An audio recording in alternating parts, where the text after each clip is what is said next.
Mariners lose 5-4. They lose the first of the 3-game series against the Angels, and they fall to 30-32 on the season. Let's go over how it happened. Jared Kelenic absolutely destroys a Shohei Ohtani pitch to right center to score J.P. Crawford to make it 2-0.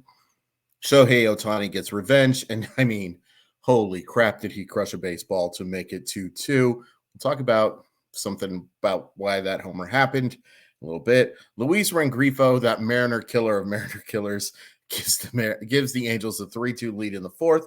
Ty France singles in a run in the fifth. Mickey Moniak homers to left, right, can't remember, to make it 5-3. Mariners get one back in the ninth on a Mike Ford homer and don't get the job done the rest of the game. Inning game. All right. There's some positives. Nice to see Kelenic with a homer and a walk. That's fun to see, especially, was struggling a little bit, but coming around, I think, over these last couple of games. You need to see more of it, but yeah. Ty France does go 2 for 5, almost goes 3 for 5. Mike Trout makes a really nice running catch that would have scored the tying run.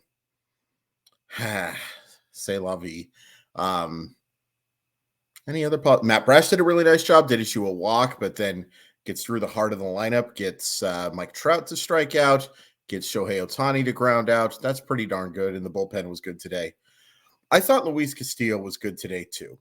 The line isn't great, 6 innings, 5 runs, but only 3 of them earned. Struck out 10. I guess we can just start talking about it now. I think Scott Service did not do a great job managing this game. And I think the biggest mistake he made was not pulling Castillo with a runner on. You got 2 lefties in the bullpen. Castillo was over 100 pitches. You can say what all you want about how we're snowflakes and we need to make these pitchers work deeper. And I get it sometimes, not the snowflake part. That's stupid. But yeah, I want to see starters work deeper into games. It's more fun. But there's evidence that when you're facing guys after throwing that many pitches that you're just not going to be as successful. Probably should have pulled him. Probably would have brought in Spire or Saucedo to pitch to Moniak, knowing that you've got the very bottom of that order afterwards if he doesn't get the out. I'm not putting all of this loss on him, but I think that was a pretty big mistake. And that's not just hindsight. It was something I was thinking in the old noggin. Didn't work out. But I actually thought Luis Castillo pitched really well today. One of the reasons why he gives up the homer to Ohtani, and look, you give up the homer to Ohtani, that's wasn't a good pitch, and Ohtani is going to capitalize on mistakes for sure, is an error by J.P. Crawford. And we unfortunately got to talk about J.P. Crawford a little bit. That's his 8th error on the year. Errors are a bad way to judge how good or bad a defensive player is, but errors aren't good. They're mistakes. They lead to a lot of bad things, and unfortunately, he has made quite a few this year. He's on pace to be around the 20 range. Now, his range is better than last year, which is good. But you can't afford these type of mistakes. And it's also worth pointing out that since Crawford moved to the top of the lineup, and he did walk once tonight, so I think it didn't go up because that would be 1 out of 5 times reaching. That's not good. His on-base percentage coming into tonight since moving to the leadoff spot was .305. That's not good. That's not good. That's not good enough. So here's the problem. I don't know who you move into that spot because you're not moving Julio back to it. And we can talk about Julio. He had a tough game tonight. Does draw 1 walk. Mariners walked 9 times tonight. Ohtani had the swing and miss stuff going, but his control was awful. And this happens with Ohtani here and there, especially on day. It seems like when he gets a bunch of rest, he maybe starts overthrowing a little bit. And he was not very good tonight in terms of control. Stuff, fantastic. Threw a couple nasty sweepers, especially to Julio, which, it's a pitch he's struggling with right now. Still seen way more good than bad from Julio especially since moving out of that leadoff spot. But tonight was tough. I was ready to go on a big rant about Mike Ford being the DH, and then he hits the homer. I still don't think this is tenable. I don't think this is tenable at all. But hey, good for him for the homer. Caballero reaches a couple times. Maybe that's your leadoff hitter. Maybe you consider going Caballero, Crawford, Julio. I don't know. I don't know what you do there. So we are now at 62 games played, which means there's 100 left. And I think 90 wins is what's going to take again to make the postseason. Now, the Mariners won 90 last year and made the postseason by like 4 or 5 games. So they didn't have to win 90. I don't remember the exact total, but I know it wasn't one game. I think you're going to have to get in the 90s this year. And look, I know you people don't love playing the super far in advance game, but here we go. They've got to go 60 and 40 to get to 90. Can they do it? I'm not so sure they can, folks. I hope I'm wrong. And I'm not completely ruling it out. Got to get comfortable. I don't think this is going to be a very long video, but I'm got to get a little comfortable. I don't think they can. And that's so disappointing. I'm just growing so disappointed with this season the further we get into it.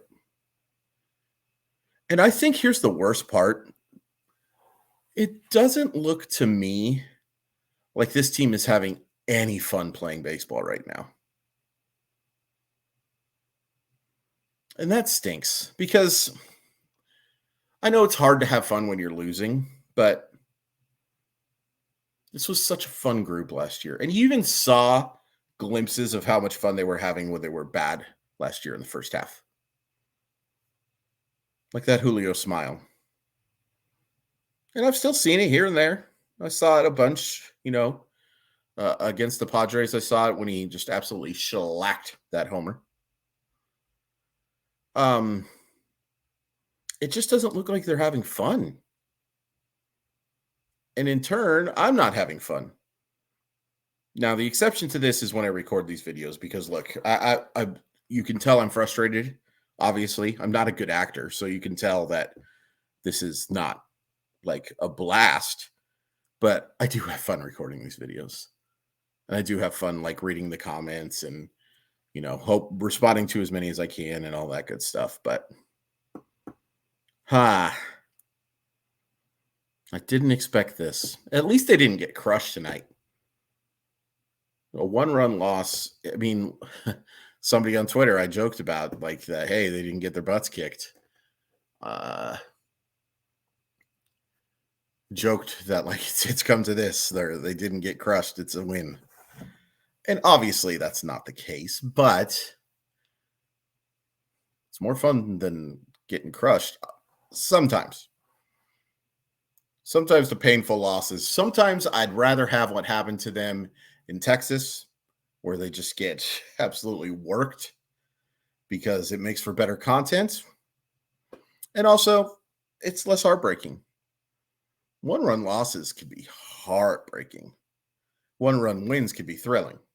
They had a bunch of those over the last couple of years. When's the last time the Mariners won a 1-run game? Shall we look at that together, folks? Let's take a look. This is great. Yeah, Wednesday. 1-0 because of the zombie runner. And then before that, it was May 25th. Wow. The fun differential hasn't been so fun this year, has it? And now, after losing this game, it's just like the Texas series. Now you've got 2 rookie pitchers on the bump against 2 Hall of Fame players that in that lineup and some other good hitters too. Not as good as Texas, but some pretty good ones. How do they respond? Because you are in danger of having a 2-6 or 1-7 road trip. Oh my goodness gracious. Didn't see that coming. They left 2 games over 500. They're now 2 games under 500. And the very best they can do is 3-5.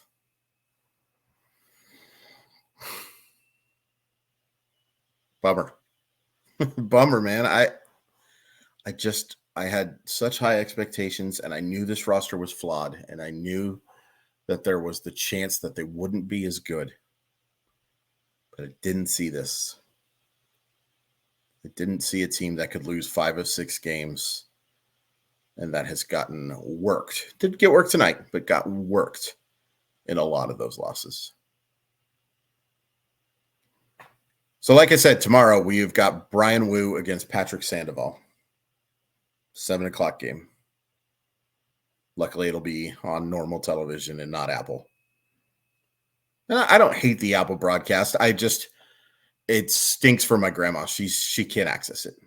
And trying to have her access it would be almost impossible. She's 93. That's just not going to happen. But a nice, normal game tomorrow. Hopefully a win. They need it. They really need to win this series. Can they do it? And what can they do over these final 100 games? We shall see. Follow me on Twitter at Crawford_MILB. Make sure you check out on my playlist the greatest moments. I did the top 10 starting pitchers in Seattle Mariner history. It was kind of a fun one. It was also kind of a depressing one because the quality started to wane a little bit there. But it was fun. And when we get to 500 subscribers, if you hit like and comment on that video, you have got a chance to win a Cal Rally autographed rookie card that's numbered to 25, which is really cool. Really cool. So, yeah, there's some good that can come. But we got to get to 500 subscribers. I believe we're 60 away right now. Super happy with the progress that we've made with this channel lately. And, yeah. Got to start winning some games, folks. We got to start winning some games.